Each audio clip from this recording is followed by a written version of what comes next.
basically the New Year, New Goals list. I mean, you saw all the updates last year of last year's goals list and how badly I miserably failed at that.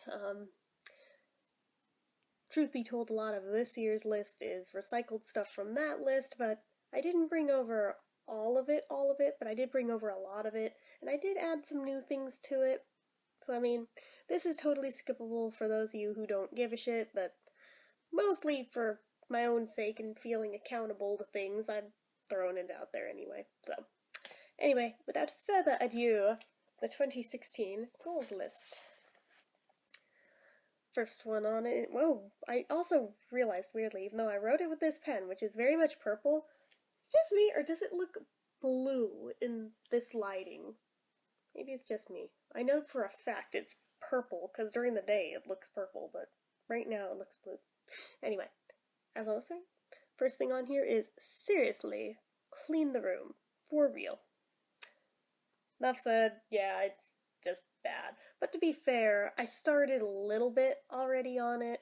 I figured maybe this time I'll try a different approach. Instead of going at it real hard all at once and then burning out and then never going back to it, if I'm more realistic and just try to either throw away or put away a few things per day, eventually I'll hit the end of it and it'll be clean.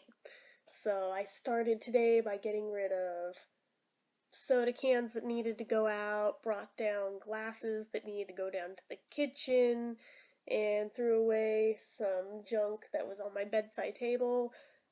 Generally, not very much that I actually did, but it's something in the right direction. I figure tomorrow I'll work on crunching up some cardboard boxes that are in here that need to go out, and so on and so forth, and just like little things like that that in and of themselves aren't very much, but over time will definitely add up. So that's how I'm trying it this year. We'll see if maybe I have some better luck with it. Next thing on here, try to complete some unfinished projects. I am not listing the list on this list. I have that as its own separate list, mostly for my own reference point, but I'm figuring maybe if I could, try and knock out one per month, at least I'd be making forward momentum progress on that stuff. Whether or not it'll actually work out that way, who knows? Whether or not I'll actually finish any of them, who the hell knows? But we'll see. The intention is there. Set aside one day a week to make an inventory piece for Etsy. This is something that I should have been doing last year. Frankly, it's something I should have been doing the entire time I've been running an Etsy shop, but never had that much demand to need to do it until this past Christmas season. Holy shit. Those cat Christmas stockings that I was selling went like crazy, and I am still trying to catch up on the last half dozen orders of those and get them made and mailed out, because there were so many that I've literally been going nonstop since November, daily, trying to get them all done. So basically, the idea is to make the pieces for those, one of those a week, and just set it aside in a box somewhere, and just have them ready to go and assemble by next holiday season, so that when orders come in for them then, I will have the stuff ready to go. I can't 100% assemble them because they're color customizable per order, so I'll just make a bunch of them in different colors and have the pieces all ready to go and stuff, and it'll be good.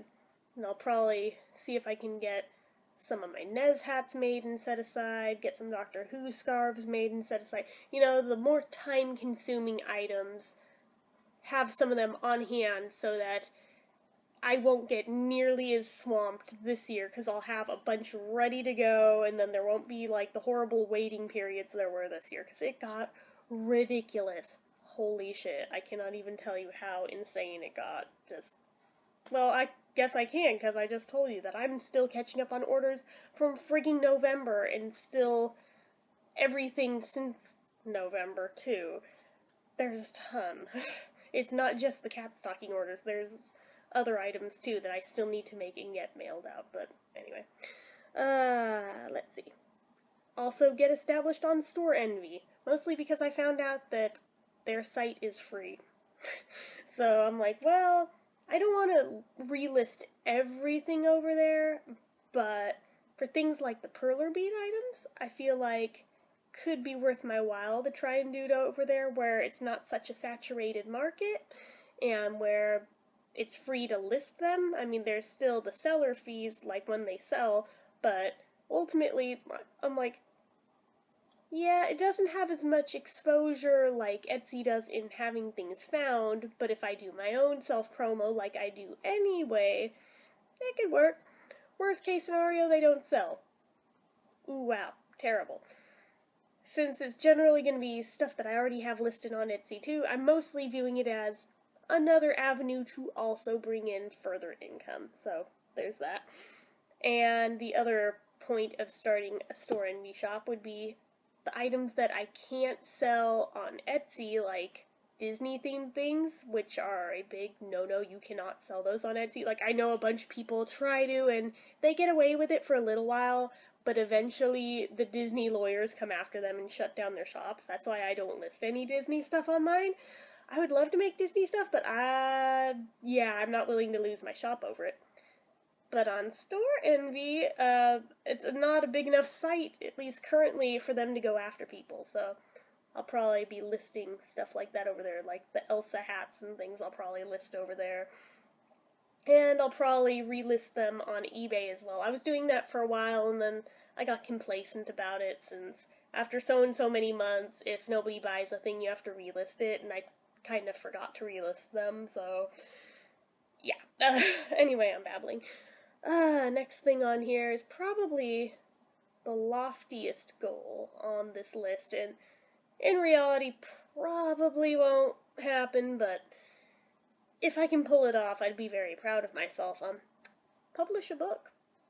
I mean, given that it's as easy as Amazon Kindle Direct Publishing now, literally anybody can publish anything at this point, so I just have to write something and actually complete the damn thing and throw it up on there. Whether or not it'll sell, who the hell knows, but it doesn't cost anything to list on there, I don't believe, so what's there to lose? There's only to gain, so. Try harder to normalize eating habits. We've talked about this. Bake something. Anything. You might like it. See, I have to, talk myself up, even in my own list. Because, yeah, that was on the list last year, and it didn't even happen once. So, maybe I can make it happen this year. Maybe. Finish listing the unlisted items on Etsy. That luckily shouldn't be too hard, because there's not that many left that aren't currently listed. Get more variations of current items up in shop. It's a thing that's pretty much a never-ending thing to be on here. Continue expanding product lines. Again, there's really no end point to that one. You just keep going with it. It's just more of a reminder to me to keep doing it. Learn more new techniques. Yeah, I need to do that since I kind of slacked off in expanding my comfort zone with that last year. See if I can earn $3,000 in Etsy earnings this year, since that would be the next big milestone for Etsy earnings anyway. Write more patterns, try to start playing guitar and or piano again, draw more, write more, create something daily, try to uphold photo challenges, try not to miss any days uploading to YouTube. Like I said, it's basically the same stuff as last year. Be more interactive on Instagram, keep doing the movie challenge, try for 300 this year maybe. Yeah, I kind of failed on the Facebook front of that last year in the last month of the year, but I was still going on Tumblr with it, so yeah. Work through the DVR stuff, same as last year. Make that craft blog already, actually update the other blogs, work on Cabaret 54, yeah, that one desperately should be worked on, since I throw $200 at it a year to have that domain. You would think I'd actually do something with it. Maintain the daily reading habit, try to review at least one book a month, but aim for 2 or more. That shouldn't be too hard, I don't think. Exercise. We all know I probably won't, but good intentions, right? Maintain the med schedule.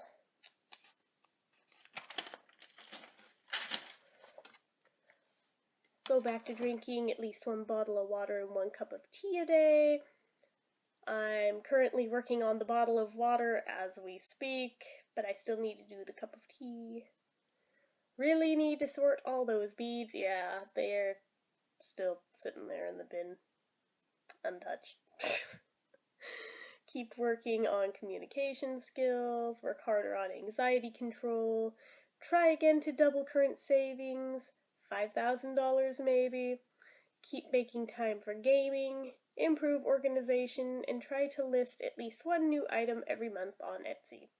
It's a shorter list this year. Like I said, I did cut things out of it from last year that I was just like, why am I even kidding myself? We all know this ain't gonna happen, so fuck it. And I got rid of stuff that way, weeded some out, but most of it, it's mostly same stuff as last year, and even the new additions are mostly in the same vein as the ones from last year. So that would be this year's list. We'll see if maybe, especially having a shorter list this year, I might actually have better luck upholding it, or at least parts of it. Parts of it would even be good, because I think I only actually did like a few things on last year's. So anyway, as usual, if you like this video, click the like button. If you're not already and you'd like to be, click subscribe. Leave comments down below. Until next time.